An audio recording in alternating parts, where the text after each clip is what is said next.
Ever felt like you're trying to make personal changes, but the path just feels really overgrown with complicated theories?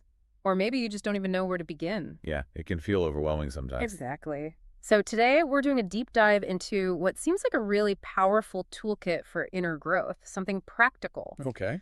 Our source is an insightful interview with Jane Babkina. She's the author of 50 Magic Pills, Practical Exercises for Inner Transformation.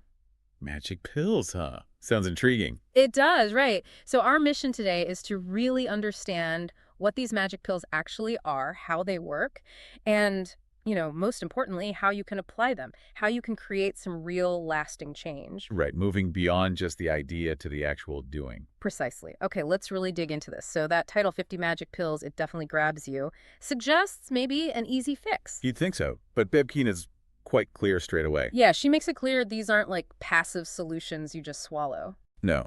She calls them active tools for changing yourself. Hmm.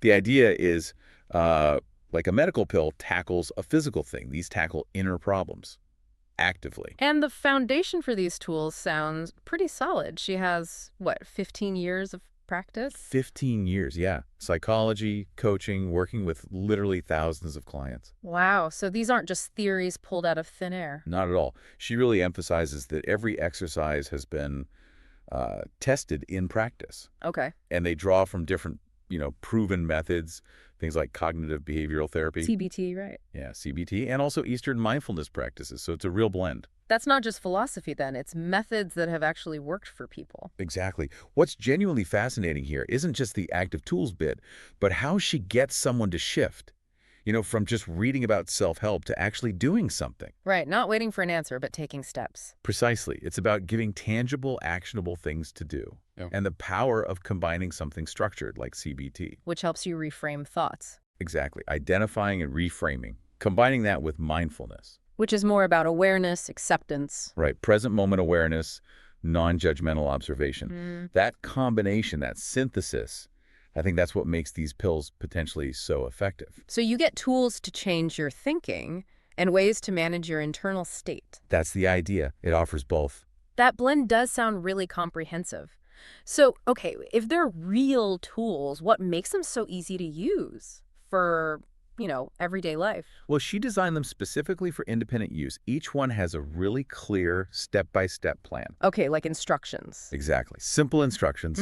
We're talking about exercises like the letter to your inner critic. Ah, okay. For dealing with that negative self-talk. Precisely. Or something like the calm anchor technique, which is more for immediate stress relief. And a key thing, I think, especially for people listening who are busy, is the time commitment. Oh, absolutely. Most of these take, 5 to 20 minutes? Yeah, that's what she said. 5 to 20 minutes.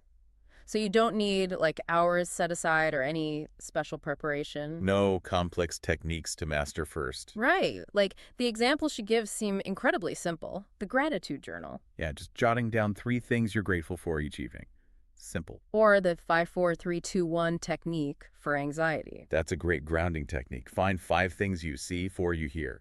3 you can feel, 2 you smell, 1 you taste. Exactly. It really grounds you in the present moment. It takes these powerful psychological concepts and makes them remarkably straightforward actions. So, with such a practical angle, what kind of inner life stuff does the book cover? What problems does it help with? She organizes it around really common challenges. Things like working with fears and anxiety, Okay, that's a big one for many. definitely, and boosting self-esteem, improving relationships, even finding more clarity on life purpose. Who does she think benefits most? She suggests it's really helpful for people who feel, stuck. Stuck, yeah. Or maybe dealing with chronic stress. Chronic stress, exactly. Or even just folks who want to understand themselves a bit better on a deeper level. And does she give examples of the impact, like real stories? She does. There's a Yeah. compelling story about a reader. She calls her Anna. Okay, what was Anna's situation? Anna was really struggling with imposter syndrome at work, constantly doubting herself, her abilities, even though she was achieving things. That sounds familiar for a lot of people. So what did Anna do? She started using one specific exercise called the Victory Collection. Victory collection, what's that involve? It's simple, really. Just writing down at least one achievement each day, even a tiny one. Oh, interesting. Like noticing the small wins. Exactly. And here's where it gets really interesting, highlighting the power of these small, consistent actions. Anna's story is, I think, a perfect example of how these tiny habits can actually build up compound into real internal shifts. So it wasn't just making a list. No, it's more than that. It's like you're actively um, rewiring the brain pathways that fuel that self-doubt. Ah, okay. By focusing on competence instead. Right. By consistently acknowledging even those really small victories, Anna was, well, essentially training her brain to see her competence, not just her perceived flaws. And it worked. Apparently so.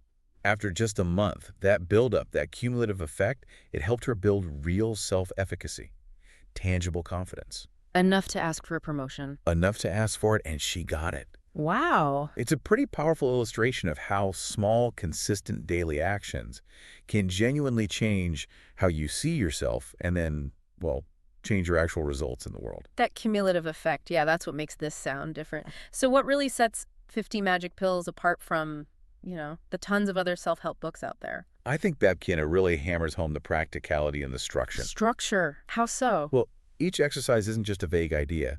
Huh? It has a clear goal, very specific step-by-step instructions, Okay. and even ways to evaluate your results, criteria to see if it's working for you. And it's not meant to be read straight through. No, it's categorized Hmm. by topic. So you can just jump to the section you need right now. Feeling anxious, go to the anxiety section. Yeah. Need a self-esteem boost?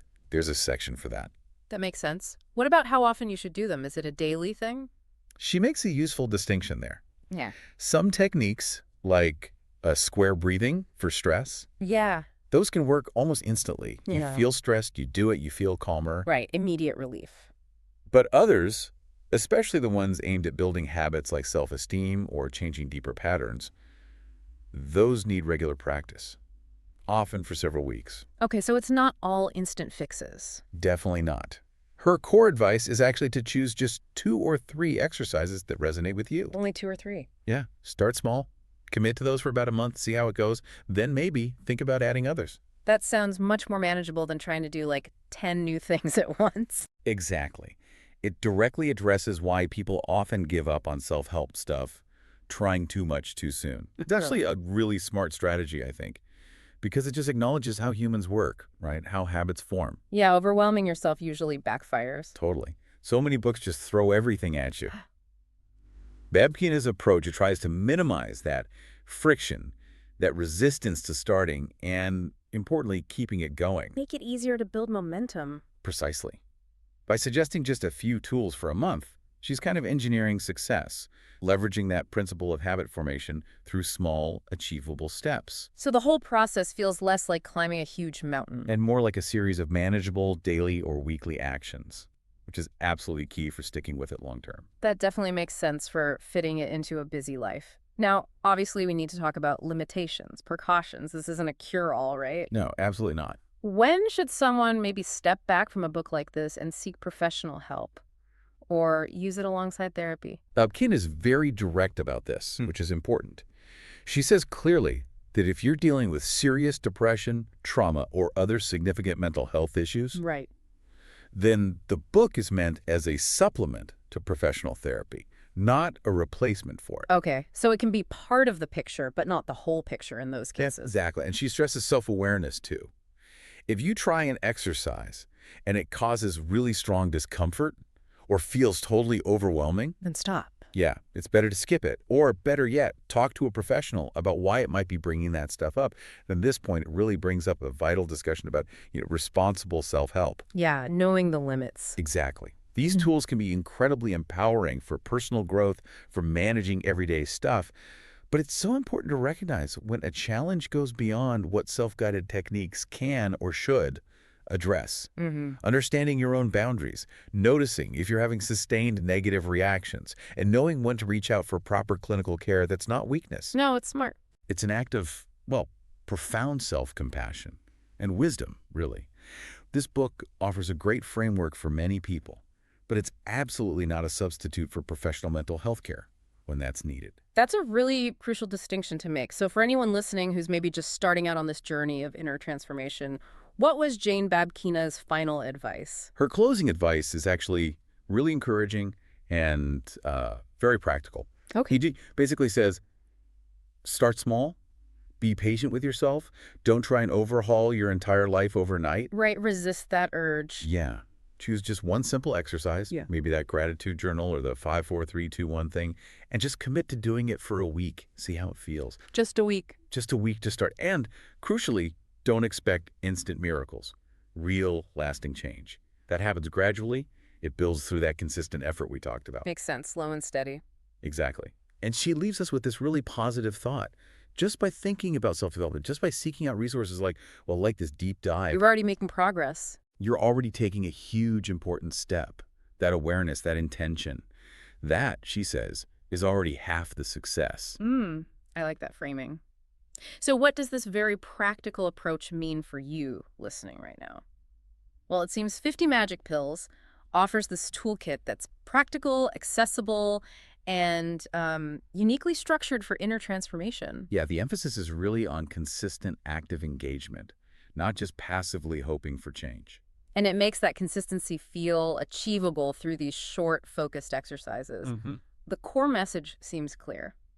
Just engaging with the idea, thinking about self-development, that's a massive step in itself towards positive change. It really is. Acknowledging the desire for growth is foundational. So knowing that real transformation comes from those small, consistent actions, not overnight miracles, maybe the question for you is, what simple, actionable step could you take today? Yeah, what's one small thing you could do to begin or maybe continue your own journey of inner growth?